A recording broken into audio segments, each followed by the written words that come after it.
ground guide is an essential pair of eyes on the ground for tactical vehicle operators. They must be trained in standard hand and arm signals and be attentive whenever a tactical vehicle is on site for a mission. Hand and arm signals are basic methods used for ground guiding, and they may vary from vehicle to vehicle.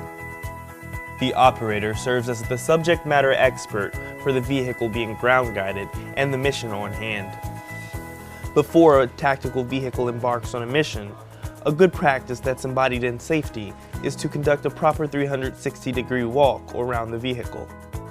This helps in having the peace of mind of knowing there is nothing or no one that can hinder operations about to be conducted by the tactical vehicle.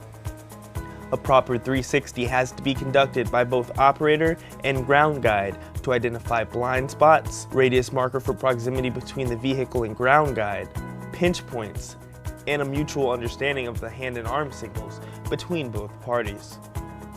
The more ground guides an operator has, the better, but there needs to be a synchronization of efforts between the amounts of ground guides. These steps are important to follow, especially during night operations. As the ground guide, it's important to communicate the scope of the mission, pathways, and dead zones during operation.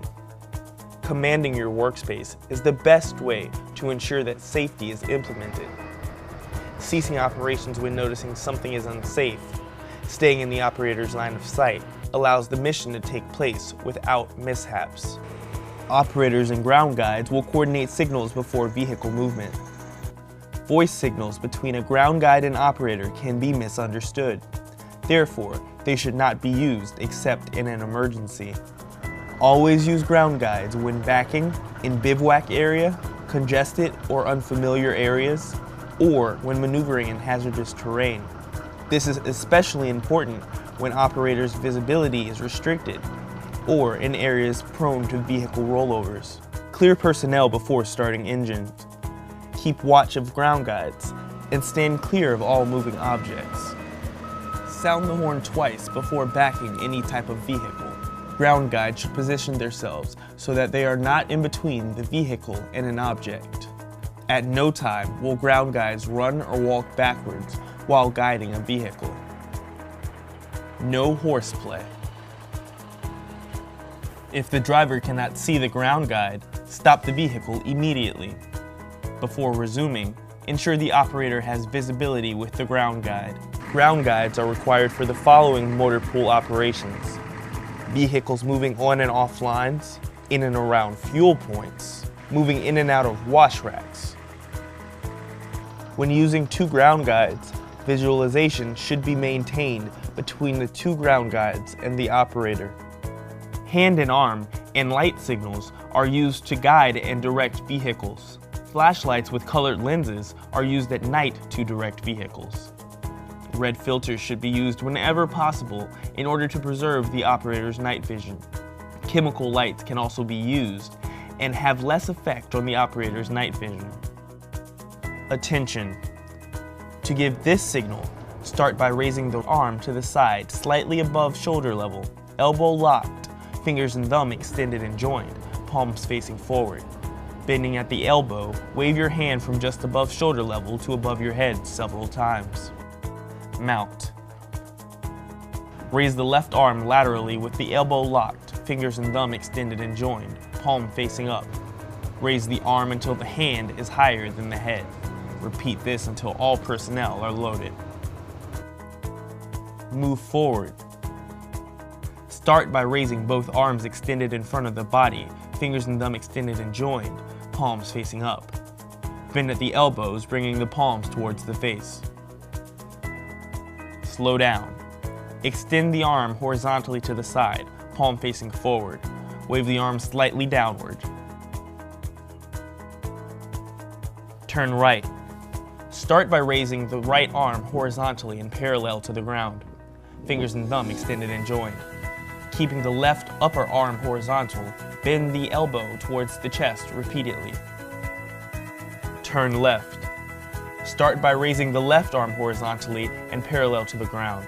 Fingers and thumb extended and joined. Keeping the right upper arm horizontal, bend at the elbow towards the chest repeatedly. Move in reverse. Start by raising both arms extended in front of the body, fingers and thumbs extended and joined, palms facing up. Bend at the elbows, bringing the palms towards the face.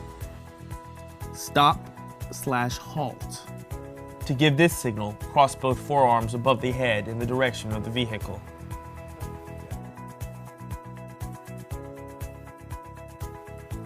Raise and lowering forks. With either hand, with your index finger, point in the direction you want the forks to move.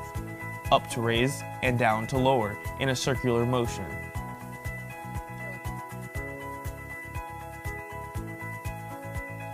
Tilting up or down. Using your index and middle finger, tilt your two fingers up to tilt back or tilt down to tilt forward. Side shifting forks. With both hands in a closed fist, with your palms facing away from you, to shift the forks left, point both thumbs left. To shift right, point both thumbs right. Open and close forks. With both hands in a closed fist, with your palms facing away from you, point your thumbs inboard to close the forks and outboard to open the forks. Oscillate. Using a closed fist, extend the thumb and pinky finger out, and depending on which direction is desired for the forks to rotate, you'll rotate your hand clockwise or counterclockwise.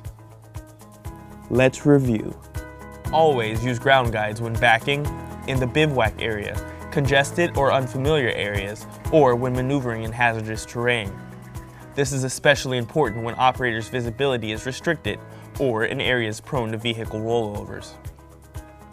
Clear personnel before starting the engine. Keep paths clear, keep watch of ground guides, and stand clear of all moving objects. Sound the horn twice before backing any type of vehicle. Ground guides should position themselves so that they are not in between the vehicle and an object. At no time will ground guides run or walk backward while guiding a vehicle. No horseplay. If the driver cannot see the ground guide, stop the vehicle immediately. Before resuming, ensure the operator has visibility with the ground guide. Remember, hand and arm signals are critical to maneuvering tactical wheeled vehicles in assembly areas, harsh terrain, or any time condition of the road surface is unknown. Practicing these sequences frequently and correctly will ensure your crew accomplishes the mission safely and effectively.